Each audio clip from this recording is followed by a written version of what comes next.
যুবদল ছাত্রদলকে পিটালো, ছাত্রদল যুবদলের অফিস ভাঙলো। তো আসলে তাদের মধ্যে কি চেইন অফ কমান্ড জিনিসটা আছে?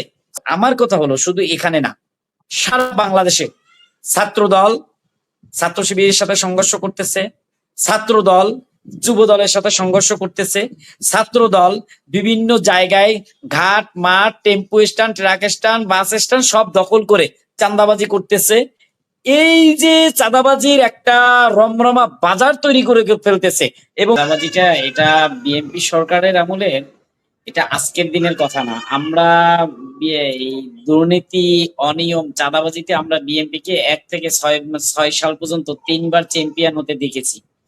তো এই চাঁদাবাজিটা আসলে বিএনপির এই যে 17 বছরের তারা এই আন্দোলন সংগ্রামে কেন সফল হয়নি, এর পিছনে এই দায় তারা যে পূর্বে যখন সরকারে ছিল তখন তাদের এই ছাত্রদল যুবদল বা অন্যান্য অঙ্গ সংগঠন বা বিএনপি সহ সকলে এরা এই দুর্নীতি অনিয়ম চাঁদাবাজি এর ভিতরেই যুক্ত ছিল। যার ফলে পতিত সরকার ফ্যাসিস্ট খুনি হাসিনা সুযোগ পেয়েছে জুলুম করে বারবার তিনি মানে কি বলে এটাকে, তার ক্ষমতাটাকে প্রয়োগ করেছে যে চাঁদাবাজদের তো পিছনে মানুষ নামে না, এই জন্য এই পতিত সরকার স্বৈরাচারী মনোভাব বাস্তবায়ন করতে পেরেছিল। তো যাই হোক, আমি সেদিকে না গিয়ে, আপনি দেখেছেন গতকালকে একটা কিভাবে ঘটনা ঘটেছে। New market Jubodal Dhaka college ছাত্র দলের 13 নেতাকর্মীকে বেদম পিটন পিটাইছে এবং মাথা ফাটিয়ে দিয়েছে। আপনারা বিভিন্ন মিডিয়ার মাধ্যমে দেখতে পেয়েছেন এবং আমি নিজেও জানি, দেখতে পেয়েছি। এবং এতটা নৃশংস দেখেন, ছাত্রদল আবার তাদের অফিস ভাঙচুর করেছে সেই শহীদ প্রেসিডেন্ট জিয়াউর রহমান, বেগম আপসীর নেত্রী খালেদা জিয়ার ছবি সহ, তারেক রহমানের ছবি সহ সবকিছুকে ভাঙচুর করে ফেলে দিয়েছে। তো আসলে এরা কেউ কাউকে মানে না। মূল কথাটা কি জানেন, এদের মধ্যে চেইন অফ কমান্ড নাই। এই এদের মধ্যে রাজনৈতিক শিষ্টাচার বলতে একটা জিনিস আছে, সেই শিষ্টাচার বোধ নেই বিএনপির রাজনীতির মধ্যে। তো আসলে যদি এটা না থাকে তাহলে এই চাঁদাবাজি দুর্নীতি অনিয়ম চলতেই থাকবেন। সবচেয়ে বড় একটা আশ্চর্যের বিষয়, আজকে যে নিউজটা হয়েছে, আপনারা দেখেছেন অন্তর্বর্তীকালীন সরকার থাকার সময় আসিফ মাহমুদ সজীব ভুইয়ার বাবা একটা মানে লাইসেন্স করবে, মানে মানে মানুষের জন্য মানুষ লাইসেন্স করা নিয়ে এমন পরিমাণের একটা হাইপ উঠেছে মিডিয়া পাড়ায় নিউজে। অথচ আজকে বাবার রেফারেন্সে, স্বরাষ্ট্রমন্ত্রী সালাউদ্দিন আহমেদের বাবার রেফারেন্সে ছেলে অলরেডি ক্রিকেট বোর্ডে, আমরা বলি এটাকে বাবার দোয়া, ক্রিকেট বোর্ডের সদস্য হয়েছে। সেখান থেকে দেখেন আজকেই জানতে পারলাম প্রথমবার যে জাপান সরকার থেকে একটা বাজেট আসবে প্রায় 40,000 কোটি টাকা, সেইটা ব্রিজ করার জন্য। সেই প্রকল্পটা সালাউদ্দিন আহমেদের ছেলের মাধ্যমে, ছেলের লাইসেন্স আসবে। যাদের একটা কালভার্ট করার এখন পর্যন্ত প্রমাণ নাই, যাদের একটা কালভার্ট করতে পারে নাই এখন পর্যন্ত, একটা 10 লাখ টাকার কাজ করছে এমন কোনো এভিডেন্স নাই, তারা 40,000 কোটি টাকার কাজ পাচ্ছে। তার মানে আপনাকে বুঝতে হবে, আমি করলে সব বৈধ, তুমি করলে সব অবৈধ। তার মানে তারা যখন গভর্নমেন্টে ছিল না, তখন অন্তর্বর্তীকালীন সরকারের সময় যারা ছিল, বিএনপি ব্যতীত যারা ছিল, প্রত্যেকে তারা অন্যকে দোষারোপ করে চলেছে এবং ব্যাড ইম্প্যাক্ট। তবে আজকে আমি মিডিয়ার দিকে আমি তাকিয়ে আছি যে আসলে কি মিডিয়া এইভাবেই, টিভি মিডিয়া বলেন, ইলেকট্রিক মিডিয়া, প্রিন্ট মিডিয়া বলেন, আর ব্রডকাস্টিং মিডিয়াগুলা, আমার মনে হয় কি মিডিয়াগুলা দলকানা। এই মিডিয়া এখনো স্বাধীন হয়নি, তারা দলকানা মিডিয়ায় পরিণত হয়েছে। কেন সালাউদ্দিন আহমেদের ছেলের এই সংবাদটাকে তারা ঢালাও ভাবে তথ্যভিত্তিক জাতির সামনে তুলে ধরলো না? কিভাবে সে 40,000 কোটি টাকার কাজ তার মাধ্যমে আসে বা সেটার প্রস্তাব আসে জাপান সরকার থেকে? এর পিছনে দায় এই যে আজকে যে অনিয়ম, কালকের যে নিউ মার্কেটের কাণ্ড, আজকে মনে করেন বরিশালে কাণ্ড হবে, কালকে আপনার বাড়ির পাশে কাণ্ড হবে, পরশুদিন মালিক আফসারির বাড়ির পাশে কাণ্ড হবে, ভাইয়ের পাশে বাড়ির সামনে কাণ্ড হবে, একদিন আমার সামনে কাণ্ড হবে। এরকমের গোটা বাংলাদেশে একটা নৈরাজ্য সৃষ্টি হবে। শুধু আজকে 26-এর 12ই ফেব্রুয়ারি নির্বাচনের পরে মাত্র 6 মাস, এর মধ্যে ছাত্র দল, যুব দল, স্বেচ্ছাসেবক দল, শ্রমিক দল সকলের মধ্যে রফা দফা শুরু হয়ে গেছে, কে কোনটা ভাগ করে খাবে, কে কোনটা টাকা দিয়ে চাঁদা খাবে, কে কোনখান থেকে অনিয়ম করবে, দুর্নীতি করবে, এটার একটা বাটোয়ারা শুরু করে দিয়েছে। তো ভাগ বাটোয়ারা অমিল হলে যা হয়, কালকেও সেই ভাগ বাটোয়ারার অমিলের ফলেই কালকের এই মারামারি।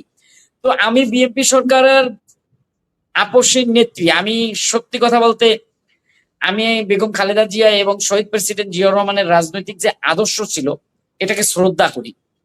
আমরা ভিন্ন মতের রাজনীতি করলেও, নতুন বন্দোবস্তের রাজনীতি করলেও, আমরা তাদের রাজনীতির মধ্যে নয়া বন্দোবস্ত ছিল, তাদের রাজনীতির মধ্যে ছিল দেশপ্রেম, তাদের রাজনীতির মধ্যে আধিপত্য বিরোধী রাজনীতি ছিল তাদের।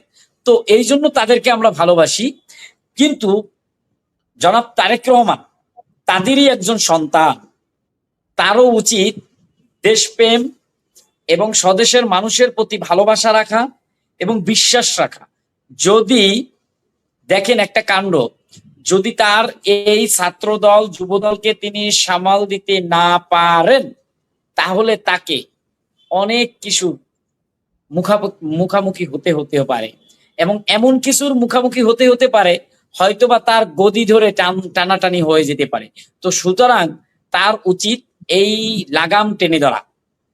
এই সন্ত্রাসী কর্মকাণ্ড যারাই করে তাদেরকে কোনো দলীয় ট্যাগের মধ্যে না নিয়ে তাদেরকে ডাইরেক্ট ছাত্রদল বা যুবদল, এই যে কালকে যুবদলের সদস্য সচিবকে দেখলাম নিউ মার্কেট থানা, তিনি যে বলল চঞ্চল না কি নাম, আমার কথা হলো স্পষ্ট একটা, কি জানেন, কালকে দেখেছে আজকেই তাকে বহিষ্কার করে দেওয়া উচিত ছিল। যে সে সন্ত্রাস, সে কখনো বিএনপি বা যুবদল হতে পারে না। যারা চাঁদাবাজি দুর্নীতি অনিয়মের সাথে করবে, এই হত্যাযোগ্য করার মতো কর্মকাণ্ড করবে, তো তারা তো কোনো দলের, আমি মনে করি তাদেরকে যে দলেরই হোক তাদের সেই দল থেকে সাথে সাথে বহিষ্কার করে দেওয়া উচিত, এবং আইনের আশ্রয় ওই দল থেকে উদ্যোগ নেওয়া উচিত যে তাদেরকে আইনের আশ্রয় আনতে হবে। কারণ তাহলেই দেশের যে এই যে জুলাই গণ অভ্যুত্থানের যে যারা 1400+ শহীদ এবং 30-40 হাজার আমরা বলি আহত, দেখেন আমিও এমএস কার্ড নিলে নিতে পারতাম, আমিও গুলিবিদ্ধ, এখনো একটা গুলি আছে, কিন্তু আমি তো নেই। এইরকমের জুলাই আন্দোলনে আরো মিনিমাম 50 থেকে 60 হাজার লোক, যারা মুক্তিযুদ্ধের সময় অনেকেই মুক্তিযোদ্ধা হতে চায় না, যুদ্ধ করেছে দেশের স্বার্থে, তারা কার্ড নেওয়ার জন্য যুদ্ধ করে নাই। যেমন আমার দাদা ছিল, কার্ড নেওয়ার জন্য যুদ্ধ করে নাই, ভাতা নেয় নাই কখনো, স্বীকৃতি প্রাপ্ত ছিল। বাট আমরা কথা বলি কেন, আমাদের যে বাক স্বাধীনতা দেশের মধ্যে, সেই বাক স্বাধীনতা ফিরে আসেনি। কারণ এখনো আমরা দেখতে পাচ্ছি রাষ্ট্রযন্ত্র, আপনি সরকারের বিরুদ্ধে সঠিক কথা তুলে ধরবেন, তাহলে আপনার কণ্ঠকে রুদ্ধ করা হবে, আপনার কণ্ঠকে চেপে ধরা হবে। সেই দমন নিপীড়নের রাজনীতি আবারও কিন্তু বাংলাদেশে ফিরে আসা শুরু করেছে ইতিমধ্যে আপনারা দেখেছেন, এর আগে একটা জগন্নাথ ইউনিভার্সিটির ছাত্রদল এবং ছাত্র শিবিরের মধ্যে সংঘর্ষে যুব দলের নয়ন সাহেব, তিনি হেলমেট পরে হাতে সেই সবুজ রঙের পাইপ নিয়ে মাঠে নেমে গিয়েছিল। তো এটাকে আপনি কি মনে করেন, এটা কি বাংলাদেশের সেই বাংলাদেশ? 24-এর আগে এরা তো একবারও নামতে পারেনি। এই 24-এর অভ্যুত্থানের পরে তাদের দেখেন আবার সেই তারা যে 2001 থেকে 6-এর যে নৈরাজ্যের যে রাজনীতি করেছিল, সেই রাজনীতিতে তারা ফিরে যেতে চাচ্ছে।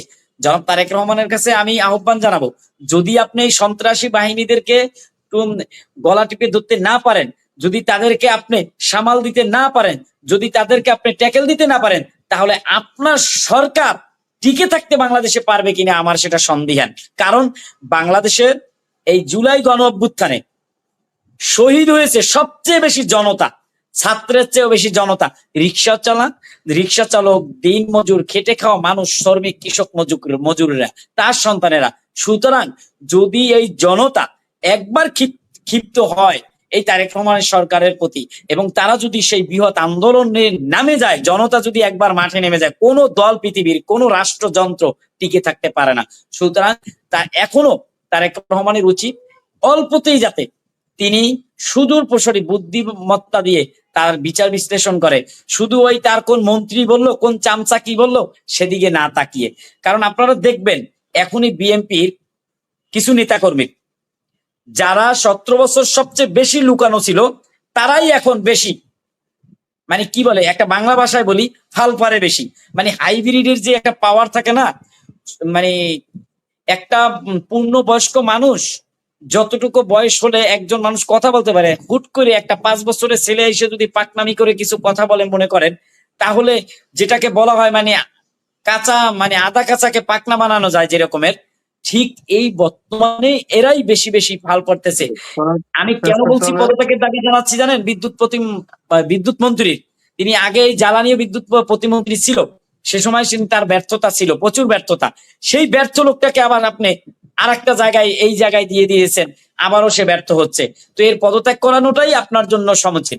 এবং আরেকটা বিষয়, তো আমি যদি এই নিউ মার্কেটের হামলাটাকে শুধু কাউন্ট করি, এটা কিন্তু একটা অশ্বিনী সংকেত যে যুবদল ছাত্রদলকে পিটালো, ছাত্রদল যুবদলের অফিস ভাঙলো। তো আসলে তাদের মধ্যে কি চেইন অফ কমান্ড জিনিসটা আছে, শৃঙ্খলাবদ্ধ আছে তাদের মধ্যে কি শৃঙ্খল যে জিনিসটা এটা কি আছে? তাদের দলীয় শৃঙ্খলা চেইন অফ কমান্ড যে ভঙ্গ করছে, এটার কি কোনো দায়ভার নিয়েছে তারা? তো আমার কথা হলো শুধু এখানে না, সারা বাংলাদেশে ছাত্রদল ছাত্র শিবিরের সাথে সংঘর্ষ করতেছে, ছাত্রদল যুব দলের সাথে সংঘর্ষ করতেছে, ছাত্রদল বিভিন্ন জায়গায় ঘাট মাঠ tempo stand truck stand bus stand সব দখল করে চাঁদাবাজি করতেছে। এই যে চাঁদাবাজির একটা রমরমা বাজার তৈরি করে ফেলতেছে এবং এইটাকে একটা যে পেশায় নিয়োজিত পেশায় পরিণত করতেছে তারা, যে এর মাধ্যমে কিছু সন্ত্রাসীদের পালবে, তুমি উমুক স্থানে যাও, তুমি উমুক স্থানে যাও, 50টা স্থান আছে আমার এরিয়ায়, তো এই 50টা স্থান এই 100 লোক দেখে ফেলে খাবে। এই 100টাই কিন্তু চান্দাবাজ না, শুধু এই 100টা সন্ত্রাসী। এই সন্ত্রাসীদেরকে পেলে রাখে এই যাদেরকে গডফাদার গুলাকে, এই গডফাদার গুলো এই যারা বর্তমান সরকারের এমপি মন্ত্রী আছে তাদের ছত্রছায়ায় এরা করতেছে। সুতরাং তারেক রহমানের সুন্দর রাষ্ট্র পরিচালনা করতে হলে এই গডফাদার গুলোকে চিহ্নিত করতে হবে এবং এদেরকে কারা শেল্টার দেয় তাদেরকে চিহ্নিত করতে হবে, কোন এমপি মন্ত্রীরা শেল্টার দেয় সেটাকে চিহ্নিত করতে হবে। যদি সেটা করতে তিনি ব্যর্থ হন, তাহলে আমার মনে হয় না আগামীর বাংলাদেশে তিনি প্রতিনিধিত্ব করতে পারবেন। জুলাই গণ অভ্যুত্থানের পরে বাংলাদেশের রাষ্ট্রে আর কেউ একক আধিপত্য বিস্তার করবে, তার যা চাই তাই তার মর্জি মতো কাজ করবে, সেটা বাংলাদেশের জনতা মেনে নিবে না এবং হতে দিবে না।